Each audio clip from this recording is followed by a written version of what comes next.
ऐसा कोई विधायक मेरे नहीं, वैसे मेरे प्रिय मित्र माननीय मनोज तिवारी जी हैं। हाँ, हम लोग एक ही कॉलेज के में शिक्षा दीक्षा लिए थे, वहाँ से मनोज जी इधर हो गए और हम अपना संगीत में लगे। दोस्तों नमस्कार, आप देख रहे हैं डी सेवन तक और मैं इस समय मौजूद हूँ दिल्ली के जंतर मंतर पर। हमारे साथ ऐसे व्यक्ति हैं जिन्होंने सरकार ने इनके साथ क्या किया और क्या कितनी बड़ी समस्या है इनके साथ में, तो आइए सीधा बात करते हैं। क्या नाम है आपका? मेरा नाम है पंडित अनिल झा। अनिल झा जी, क्या समस्या है आपके साथ? सरकार ने क्या किया आपके साथ? मेरे साथ सरकार नहीं, शंकर कोऑपरेटिव सोसाइटी है दरियागंज के अंदर।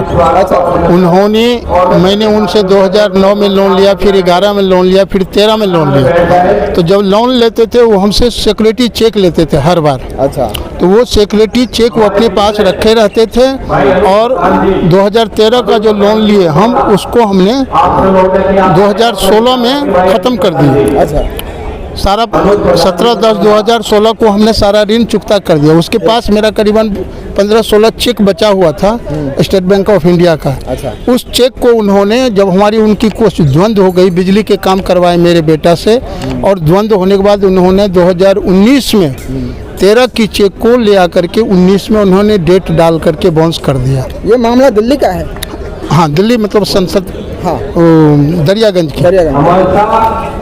तो उन्होंने मतलब चेक बाउंस करके और मेरे ऊपर एक तो 30,000 में कोर्ट में के डाला है 130 का, 138 का। उसके बाद एक करकटडुमा कोर्ट में भी उसने किसी प्रकार की झूठ मूठ का इधर लेकर के 1 साइड डिग्री, और उसमें भी एक केस डाल दिया है जो रिकवरी का, जिसके चलते हम परेशान हो गए। मान लीजिए 7,000 रुपये, ये 7 लाख रुपया उन्होंने 30,000 में डाला है। अच्छा, और वही 7 लाख उसने मतलब करकटडुमा में, यानी 14 लाख का हमारे ऊपर एस्टीमेट डाल करके भटका रहा है। हम परेशान हो रहे हैं।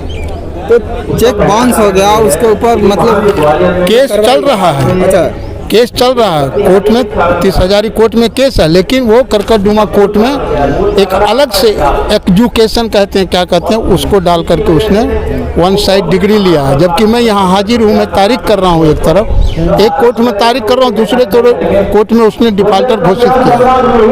तो ये जो समस्या है ये कितने दिनों से है आपके साथ? ये करीबन 2018 से चल रहा है। और बीच में क्या, अब हम बिहार ही रहते हैं, क्योंकि यहाँ आमदनी की स्रोत नहीं है। मैं भजन कीर्तन करके अपना यहाँ करता हूँ, लेकिन ये कम होने के बाद हमने अपना बिहार में ही शिफ्ट कर गए, बिहार से ही अपना भजन कीर्तन करके जीवन यापन कर रहे हैं। लेकिन इसके चलते मुझे और मेरी पत्नी दोनों को बिहार से आना पड़ता है और आ करके हम यहाँ पर भटक रहे हैं। इसीलिए मैं यह प्रदर्शन कर रहा हूँ, धरना प्रदर्शन। इसका जिम्मेदार कौन है? जो शंकर सुपर सोसाइटी के मुकेश मित्तल और अजय मिश्रा। तो आप और किसी से मिले वहाँ? विधायक से? नहीं, विधायक से तो नहीं मिल पाए हैं। इसी तरह से कुछ वकील से, तो वकील साहब जो हैं जो भी हैं वो इतना ज़्यादा धन की डिमांड कर देते हैं जो मैं हाजिर नहीं हूँ, मतलब वो नहीं कर पाता हूँ उनकी। हाँ, तो उनकी धन की आपूर्ति मतलब ना होने के चलते हम भटक रहे हैं। अगर धन होता तो हम कहीं केस करते हैं, हाई कोर्ट में, सुप्रीम कोर्ट में, जहाँ भी होता, लेकिन मेरे पास धन नहीं, धनहीन व्यक्ति हूँ, इसी का वो बेनिफिट उठा रहा है। नहीं, जैसे देखा जाता है कि जो विधायक वगैरह होते हैं कुछ हेल्प कर देते हैं, ऐसे कानून कर रहे हैं, तो ऐसा कोई नहीं हुआ। ऐसा कोई विधायक मेरे नहीं, वैसे मेरे प्रिय मित्र माननीय मनोज तिवारी जी हैं। हाँ, हम लोग एक ही कॉलेज के में शिक्षा दीक्षा लिए थे, वहाँ से मनोज जी इधर हो गए और हम अपना संगीत में लगे हुए हैं। हालांकि कहानी नहीं है, जो संगे संग गाय चरायो कृष्णा हो गए भगवान, तो वो मेरे लिए भगवान है, लेकिन उनसे भी संपर्क नहीं हो पा रहा है, क्योंकि वहाँ तक मैं पहुँच ही नहीं पा रहा हूँ। निवेदन जरूर करूँगा उनसे, जो कि मेरे ऊपर थोड़ा कृपा करके इस तुच्छ ब्राह्मण को वो कुछ सहयोग कर दें, ताकि इस व्यक्ति से, इस संस्था से मुझे छुटकारा मिले।